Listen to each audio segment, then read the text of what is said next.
Hello and welcome. I'm Peggy. Don't go away. Find a chair and sit down and be listening to what my guests have to say, because it could change anyone's life in an instant. And we need to know. We need to know what's going on right here in our midst and not be comfortable. And I'm talking about something called human trafficking. And I don't know much about it. And I thought, well, it's in Chicago or New York or San Francisco. It's here. It's here in South Carolina and North Carolina and Georgia, right around us. And I have people here that we started to talk before we went on the air. And I can't put my arms around what you're telling me. Diane Tapp is here. She is from the Sheriff's Department, okay? And next to her is Angela Keys. And Angela is a representative for SWITCH. Yes. SWITCH. That's right. What is it? What is it?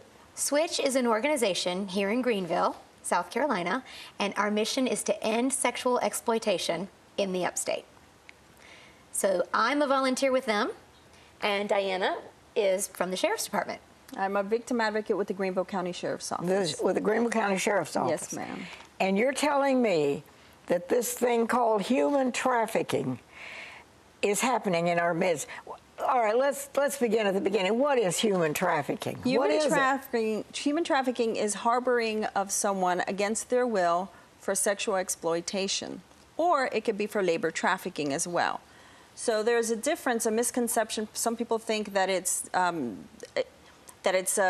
against the country, that it's not against a person, that it's human smuggling. There's a difference between human smuggling, which is a crime against a country, and a difference between human trafficking, which is a crime against a person.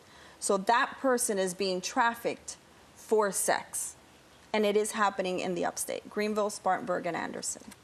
Now, these are mostly young girls? These are anyone. This is non-gender specific. This is men, women, girls, and boys. I have worked with women, and I have worked with girls.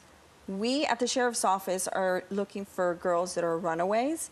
We are looking, this is happening online. The number one place that they're being recruited from malls, they're being recruited from movie theater, and they're being recruited online. Online is the number one place that these girls are getting in trouble. These traffickers are looking for these vulnerable girls, and they are zoning in on these girls, and this is where they're finding them. And, you know, it isn't like you go and kidnap somebody and take them away and tie them up and hold them against their will. That's correct. That's not what... That's not likely. That's what most people think that it is. Yeah, that's what I thought. Because sometimes that's what's portrayed in the movies or on television. Yeah. That can happen, but it's like 2%, I think. I think 98% of the time that's not the way it's happening. So that's not what it really looks like. What it really looks like is someone who is vulnerable is going to be very slowly over time coerced and manipulated and eventually brainwashed by a trafficker into doing everything that the trafficker wants him or her to do. Where do they meet these girls? Online. Online, mostly. Mostly online, but so they are social media websites. That's correct. Yeah, so in other words, they'll start a relationship with someone. So they'll post a picture of what they look like, and it's not usually going to be what they really look like. Usually it'll be someone else. And they'll start a relationship or a friendship with someone, let's say, who's maybe 12 years old. So imagine if you were 12. Let's say maybe your parents are both at work. Maybe you don't see them very often. Maybe you have great parents who are at home taking care of you, but you're allowed to be on the computer or the iPad or the phone. And let's say someone really nice starts to message you, and then you'll become friends. And next thing you know, you have lots of things in common. And then eventually this person who you think is your friend after 2 months says, hey, why don't I come pick you up and let's go somewhere? But don't tell your mom, because your mom might not want you to know. But your mom might not agree. Your mom might not approve. What if you choose? Okay, I'll meet you at the end of my driveway. Pick me up at 7. That's all it takes. Now, the trafficker can then bring you back home after just taking you out for coffee or dinner, or maybe he takes you shopping or something fun, and you just go back to normal life. 2 or 3 months can go down the road, and eventually you have become in love with the trafficker. So it's a very slow process. That doesn't look like a snatch and grab, throw you in the back of a van, Well, that's does what it? most of us think. Right. And if it Right. looked like that, it would be a lot easier for the sheriff's office and local police departments to find these girls and Right. boys and these victims. Right. For human trafficking, you have to prove force, fraud, or coercion. These girls have all of them. The majority of our victims, we have all of those three. Now, the age of consent in Greenville for sex is 16 years old. For human trafficking, you cannot consent to commercial sex trafficking. It's against the law. And for someone to prey on the vulnerabilities of a young girl because she's either having problems at home or she has self-esteem issues. Right. They tell you you're beautiful, and this girl who may be a little overweight or maybe not the popular child in school may fall for that. And it does take, as Angela said, a long time because they groom these girls, and then before you know it, these girls are now in love with their traffickers and will do anything for the trafficker. Right. The trafficker will take them to the mall and buy them pretty clothes that mom didn't buy them because mom's trying to make ends meet. But here you have this man or this woman, because women are recruiting girls for the pimps. Right. That's right. But if somebody took a girl to the mall and bought her some clothes or a pretty dress or a pretty sweater or Right. whatever, and she goes back home, wouldn't the parent see it and say, where did you get this? You would hope that the parent would see it. You would hope that the parent would realize that that child has been spending hours on the computer. And it's not just social media, it's internet crimes. The sheriff's office has a huge department called ICAC, Internet Crimes Against Children.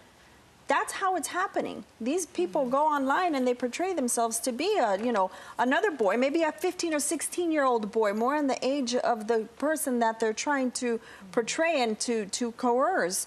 And before you know it, when they meet, it's a 40-some-year-old man, and now, this girl's in trouble and she can't get out, or she may be taken back. These girls, these kids, and I say girls, it's not gender specific, Right. okay? But mostly it's girls. I've only worked with girls, victims, minor girls and women. But there are girls and there are men and there are boys. These girls are going to school. These girls are going to church. These girls have friends. They have family reunions. It's hard. It would be so much easier if they were tied up in the back of a car because we could find them. And the majority of the victims that I have worked with do not self-identify as victims. Right. And that is really difficult for us that are trying to help guide these victims. They will tell you all day long that they are not victims. See, they don't realize they've been coerced because they think, I made the choice. I made the choice to go meet him at the mall, or I made the choice to let him kiss me. I made the choice to let him take me and dress me up and take seductive pictures of me. So they'll think, I made the choice, therefore I'm not being forced into anything. But you see, the trafficker does it very slowly so that she thinks she's making the choice all along. So she doesn't understand and realize that she's being coerced and manipulated and brainwashed. See, he has more control over her that way, right? So once she has been brainwashed, then she's taken someplace against her will, or what? No, usually she goes willingly because she loves him, remember? She wants to do anything for him. So a lot of times he might say, hey, I know a way we can earn $1,000 really fast, and then I can buy you some more things. If you'll be willing to just do this one thing, just this one time with this one friend of mine, he's going to pay us $1,000. Now, she might have that little red flag go off in her head and think, uh-oh, I don't know, I'm not comfortable with this. But he might talk her into it. I'm in love with him, and therefore I want to please him. I want to make him happy. Now, sometimes the traffickers do become what's called guerrilla pimps. Okay, what we've been talking about right now are called Romeo pimps or the boyfriend pimp, okay? They can become what's called a guerrilla pimp, which means aggression. So maybe she's had 6 months of thinking she loves him, right? Now he might turn physically violent. Now he might begin to beat her if she doesn't do what he wants her to do. Not in all cases. So now he's forcing her to do, which is one of the criteria for human trafficking. Right. And some of these women are being held against their will. Some of these women have been brought to this country from another country with the promise of making a lot of money in, let's say, cleaning houses for a living. Then they come in and they pay all this money to get in from their country. Then they come into this country and they think they're going to get a job cleaning houses. Next thing you know, they're getting a job prostituting instead. Now, these women are in a country, they don't speak the language. They're here, they know no one. other than their traffickers. So now they're stuck having to prostitute to pay off a debt that they thought they had already paid off. Those women, yes, are being held. They're being locked indoors. The doorknobs are being turned around. These are cases we work. This is happening in our state. It's happening in the upstate, Greenville, Spartanburg, Anderson. Right. We just need to learn as a society. We need to find out where it's happening and know the signs. This is my question. My head is spinning. And I'm saying to myself, I'm hearing some kind of a fairy tale that this is not real, that it's in Chicago or New York or San Francisco. Right. It's not here. Right. And you tell me all the things you tell me, and I have to believe you. You're law enforcement. You know what's going on. Right.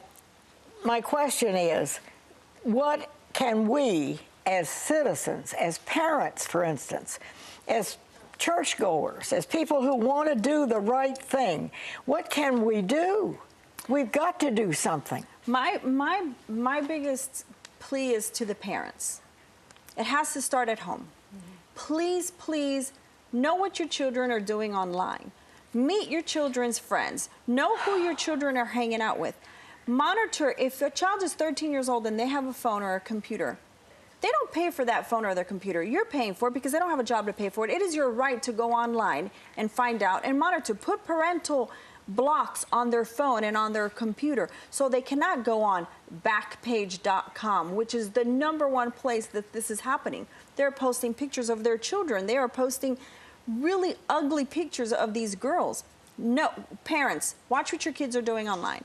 Know who their friends are and look for signs. You know, if your kid's doing really good in school and all of a sudden their grades are dropping, there's a reason. If nothing's happening at home, there's not a divorce or a family emergency, what is it? Why are their grades dropping? Keep an eye on your children. Know who they're calling. Know who they're talking to. Their phone. They text message these people. Get their phone. See who they're text messaging.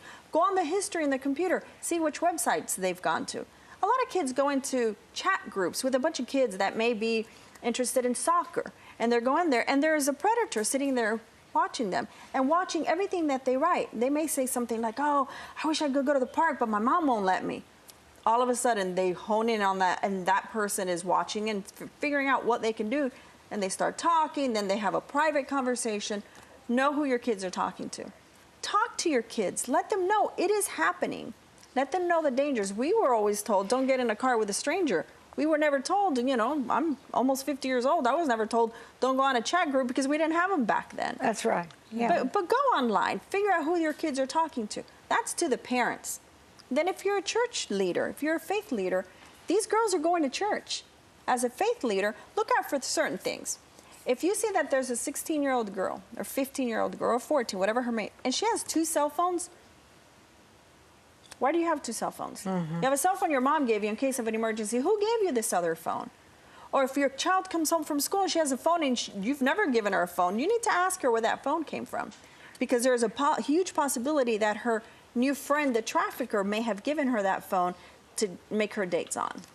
Okay, I am absolutely speechless. And I hope that this program is waking us all up, that we as citizens of this country care about what's happening and what's happening to our young people. And it isn't a happy thing that we need, but we've got to be aware. We're going to go to a quick break and we'll come back. And I have this information. I have a phone number and website and all that. If you need help, call me. We'll be right back.